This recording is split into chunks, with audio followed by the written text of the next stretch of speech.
Assalamualaikum warahmatullahi wabarakatuh. Salam berjumpa kembali bersama Kopi Ciani.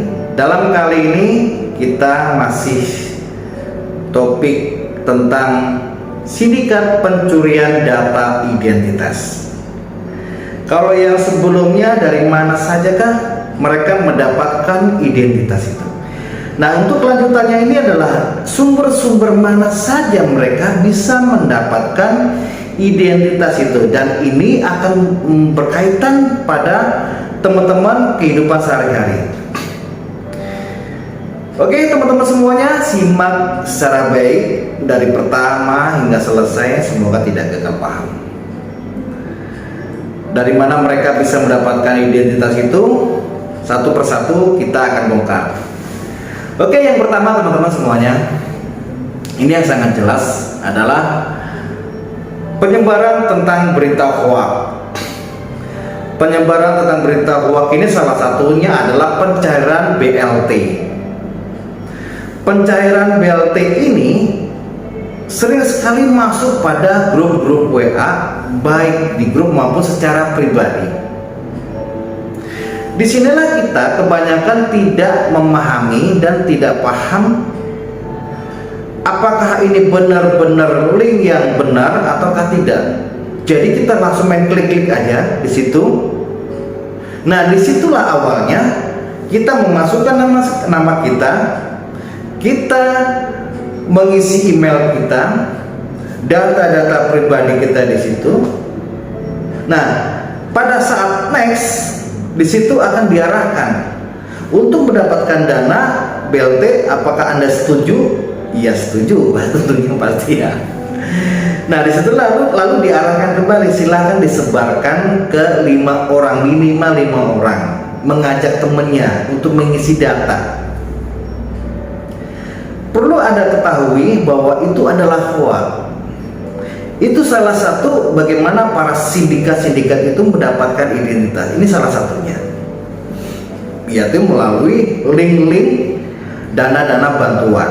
Nah, yang perlu teman-teman ketahui adalah pertama, bila di akhirnya itu adalah .com atau nomor telepon, itu sudah dipastikan hoax.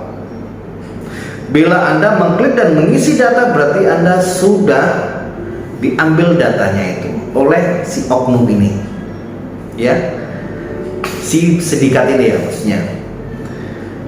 Nah, bila yang benar tuh yang mana? Yang benar adalah .co.id. Cuman jangan salah, jangan sampai terkecoh. Ada juga yang pertama di atasnya .co.id, tapi pas kita klik itu bukan .co.id lagi. Dia melakukan penyamaran. Nah, di sini juga harus hati-hati. Dinsos itu tidak bisa secara langsung memberikan link dan tidak bisa menanyakan identitas segala macam, dan karena memang semua data sudah ada di sana. Ya, teman-teman semuanya. Yang kedua adalah tentang hadiah atau voucher, misalkan tentang Telkomsel. Kadang-kadang suka memberikan hadiah, kuota dan sebagainya, dengan syarat Anda harus mengisi data. Dengan cara Anda mengisi data di situ, Anda juga akan terkecoh di situnya, karena iming-iming akan mendapatkan kuota, tapi akhirnya data Anda sudah masuk di dalam sindikat. Nah, teman-teman semuanya, sindikat ini terbagi menjadi 3. Pertama, dia sebagai penadah. Yang kedua, dia sebagai pencari data. Yang ketiga sebagai penampungnya. Si sumber utamanya nanti akan dikemanakan dan akan diolah seperti apa, ya. Kalau kemarin kita ada 3 tentang bagaimana dia mendapatkan identitas kita, seperti dari kelurahan, oknum dukcapil, dan juga oknum di bank, ya. Tapi ada juga yang lain di sini dari sumber-sumber, ya, banyak sekali sebenarnya yang harus Anda ketahui buat teman-teman semuanya, agar kita juga berhati-hati.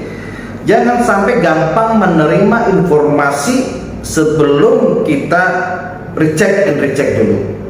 Pastikan dulu kebenarannya, apakah benar ini informasi sudah valid ataukah tidak. ya. Nah, terus kemudian tadi sudah tentang bantuan-bantuan yang tidak valid dan juga tentang kuota. Nah, untuk selanjutnya adalah kebanyakan adalah kecerobohan kita meng-share tentang informasi diri kita di media sosial. Ini juga banyak sekali yang terjadi, ya. Nah, yang ketiga ini adalah berhubungan dengan oknum. Misalkan pada saat kita melamar pekerjaan, tentunya kita akan menyertakan KTP di situ kan. Tapi ada juga yang menyertakan KK, kayaknya jarang sekali ya gitu. Tapi kalau ada juga yang minta KK gitu. Tapi yang paling rata-rata sih KTP. Nah, di sini juga kadang-kadang ini suka bermain nakal di sininya nih. Kita melamar pekerjaan, kita sudah kirim email. Kalau zaman dulu kan kita pakai pos ya, pakai pos. Kemudian kita taruh di, kadang-kadang diterima oleh security, dikumpulin jadi satu gitu kan. Nah, itu kadang-kadang diolah, kadang-kadang tidak. Nah, bagi yang tidak diolah maupun yang diolah itu sama juga, nanti ada beberapa oknum yang memanfaatkan identitas itu sendiri. Dan identitas itulah yang dikumpul mereka jadi satu, yang diterima maupun yang tidak diterima dijadikan bahan buat mereka untuk diperjualbelikan. Sebenarnya banyak sekali sebenarnya. Ya, memang untung-untungan kalau misalkan kita melamar, memang kita harus menyertakan KTP dan segala macam. Tapi kan ada juga yang yang tidak dimanfaatkan, ada juga yang tidak. Ya, nah inilah sumber-sumber dari mana para oknum-oknum itu mendapatkan identitas itu, ya kan? Jadi teman-teman harus berhati-hati lagi, harus cek and recheck lagi, jangan sampai ini kita kecolongan. Karena memang banyak sekali sumber-sumbernya, bukan hanya sekedar dari kelurahan, oknum dari kelurahan maupun oknum dari bank, perbankan dan sebagainya. Tapi ada juga memang dari kecerobohan diri kita sendiri, seperti tadi ada yang link. Nah, apapun bentuk linknya yang menawarkan masalah tentang menawarkan tentang hadiah ataupun menawarkan tentang bantuan macam-macam, karena sekarang ini kan zaman bantuan. Ya, zamannya kuota, apalagi di masa internet ini banyak sekali kita membutuhkan kuota. Ya, tentu siapa sih yang tidak tertarik, itu kan. Dan banyak juga yang ini yang dari ojol-ojol ini ya. Dari ojek online juga banyak sekali tertipu dengan para oknum-oknum ini. Nah, harapan ke depan lebih berhati-hati lagi. Alangkah baiknya di-cross-check dulu dari mana sumbernya. Catatan yang paling utama adalah kalau misalkan ini linknya dari pemerintah adalah terakhir kita lihat .co.id. Di luar itu sebaiknya hiraukan saja.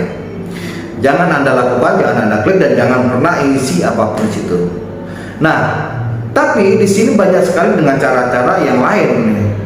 Namanya oknum ya, namanya penipu, namanya ingin mencari keuntungan, pasti melakukan suatu cara bagaimana caranya dia bisa mendapatkan si korban.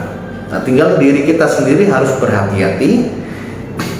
Dan bagaimana caranya agar jangan sampai kita nih terjerumus ke dunia yang benar-benar di luar dugaan kita. Nah, teman-teman semuanya, ini di bagian ini ya, nanti akan kita lanjut lagi di bagian berikutnya, ya kan?